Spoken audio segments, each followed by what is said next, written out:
There might be a hierarchy battle. Izzy might be thinking the right time to step up and take over. So we'll see, obviously, which one feeds first.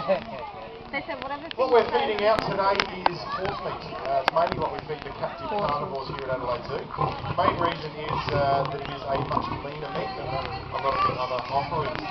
That said, they will get a variety from time to time, so things like chicken, sometimes goat, rabbit, feathered chook, a whole lot of different things from time to time, which obviously increases the enrichment levels of the cats here. But as far as what we use mainly, to keep it in the condition that we want to keep it, it is mainly horse meat, which is what it is today. You might see there's a paste on that meat as well. That's just a supplement powder that we add to the diet. So obviously it's a processed diet here in captive situations.